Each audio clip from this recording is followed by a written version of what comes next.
It is People, Power, and Politics. Welcome back to Detroit's only nightly political talk show. This is The Pulse. Joining us now with the Republican perspective, Troy Mayor Ethan Baker.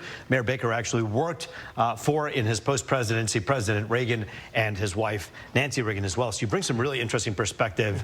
You're not old enough, but somehow from the 80s, 90s, and beyond. But you really are a political observer and also, of course, a participant.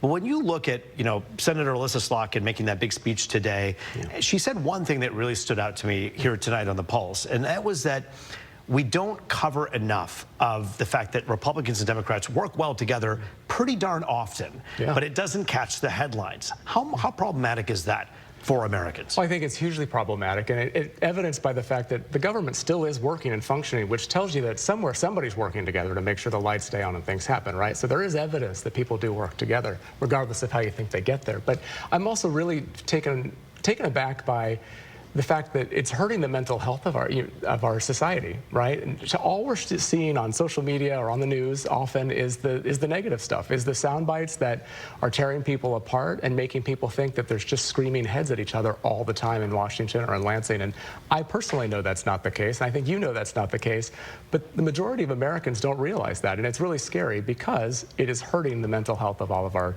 American citizens. Well, you're a parent and you're also a political observer, and when you see what happens on social media, let's just be frank and pull the curtain out and take a look at what's going on here. Social media giants profit on algorithms that pit people against each other. So if you put out an article that has even false information in it, they'll fact check it, but they'll have people argue about it. That in itself is a model by which people make money. Problem, right? Right. This society is driven by money. We know that. A lot of stuff is done for profit, which is a reality of our system. But I can't tell you, at least once a day, I'm having to correct one of my teenagers on something they've seen come across their phone about what's really happening. Most recently, the president has this disease with his veins, right? TikTok was telling them that he was going to die in 2 to 3 days. They believe it because they're teenagers who don't have a fact checker other than their dad.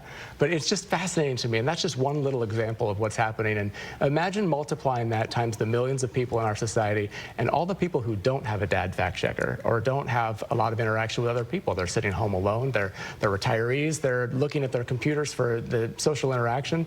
They're getting a lot of bad information, and it's hurting them in our society. I always tell people, look, whatever your news choice is, we hope it's us, but the bottom line is there's an app for that. You can literally download an app and check news any day of the week and not have to Google it, but download the app, look at your newscasts, understand what's going on.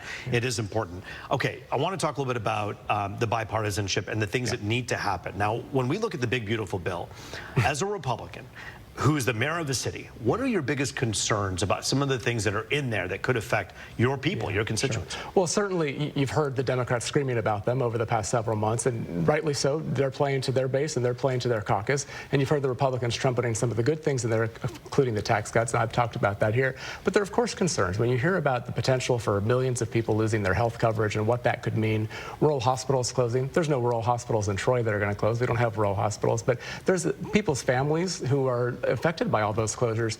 I worry about those SNAP benefits for the children in our city who do depend on some subsidized lunches and breakfast through the school system that may be at risk. What can you tell us about that? Because we know the bill doesn't go into effect for a little while, but some parts of it do go into effect. Are we seeing immediate needs that you think need to be addressed? Well, no, I haven't seen anything come across my desk yet. And certainly we know most of the detrimental aspects of this bill, if you want to call them that. And don't get me wrong, there are good things about rooting out waste, fraud, and abuse, and I do think there's always room for that. But some of the fear does come to fruition that we hear about in some of these cuts, they're not going to really happen for another year or two for the most part. So I'm very, very hopeful, Roop, that people in Lansing, people in Washington, D.C. are going to recognize those as time goes by a little bit and make some fixes.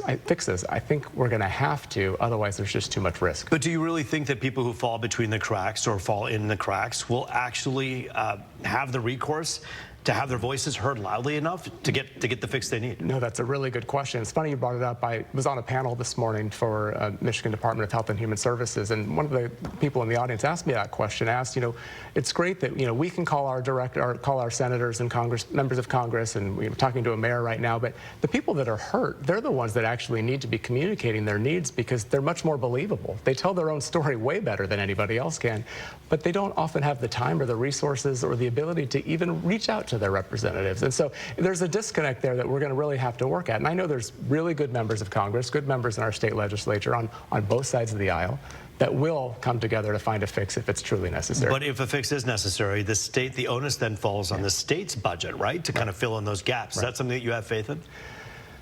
It's difficult. Our state budget, just like our local budgets, there's very little discretionary spending that can be moved around for anything that's such of this nature. So it's going to take a fix from Washington, I think, to actually supplement some of that. Certainly the state government's going to do what they can to try to fill some holes and do some patches, but I think it's almost impossible for them to cover a big gap like that right up front.